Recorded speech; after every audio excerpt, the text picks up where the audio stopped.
Hola, ¿cómo están? Un gusto volver a compartir este espacio virtual con ustedes.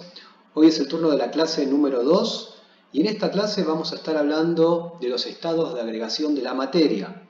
Ya es conocido por todos seguramente que la materia se presenta en tres estados de agregación: sólido, líquido y gas, aunque hay otros estados como por ejemplo el plasma que los vamos a dejar por el momento afuera.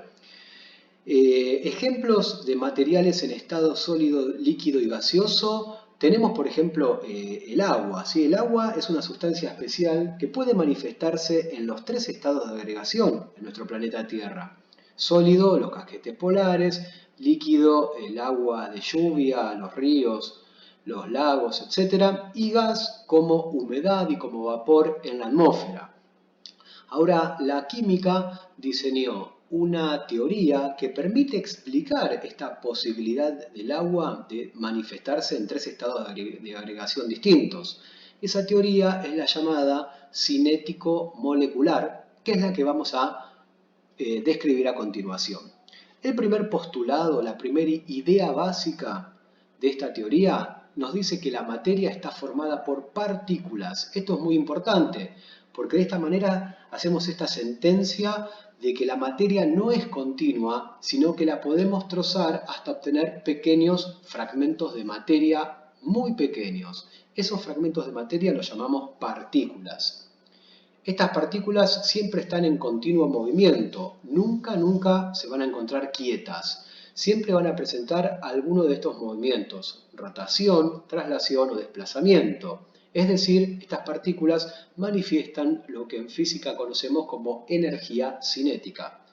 Cuanto mayor es la temperatura de ese objeto, mayor va a ser el movimiento de las partículas, es decir, su energía cinética. El tercer postulado de esta teoría nos dice que entre partículas siempre se ejerce una fuerza de atracción, que es mayor cuanto están cerca y va disminuyendo a medida que estas partículas se van separando. Y por último, entre partículas no hay nada, es decir, hay espacio vacío.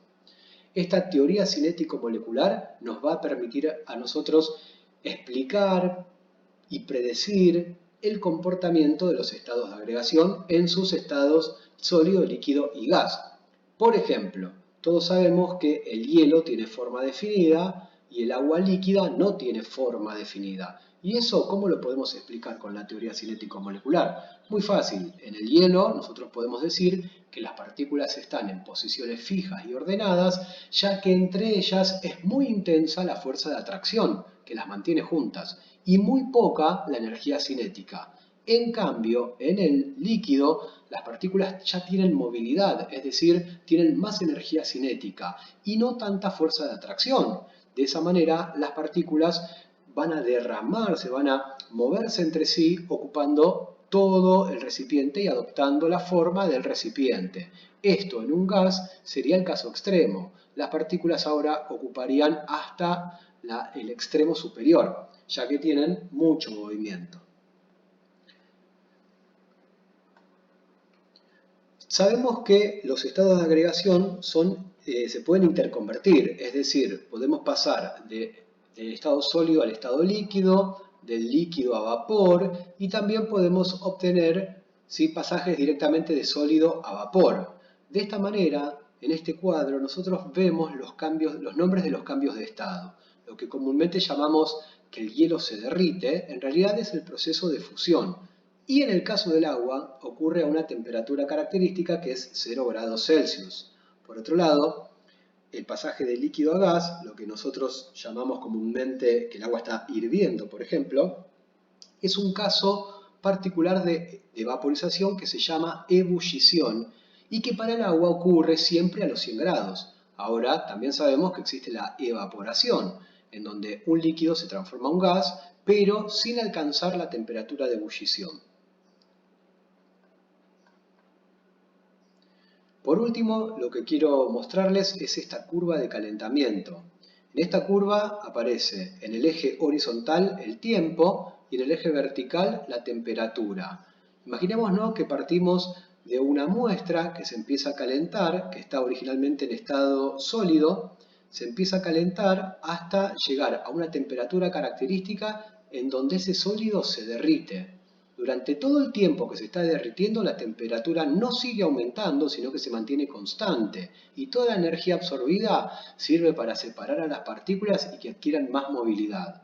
Luego, una vez que tenemos a la sustancia en estado líquido y la seguimos calentando, la temperatura sigue aumentando hasta llegar a un nuevo punto, que sería el punto de ebullición, en donde durante todo el tiempo que estemos calentando a la sustancia, la temperatura no va a seguir aumentando, ya que la energía absorbida también sirve para separar más las partículas. Finalmente, el vapor obtenido podrá seguir siendo calentado. Bueno, con esto hicimos un vuelo de pájaro sobre la clase número 2 de los estados de agregación.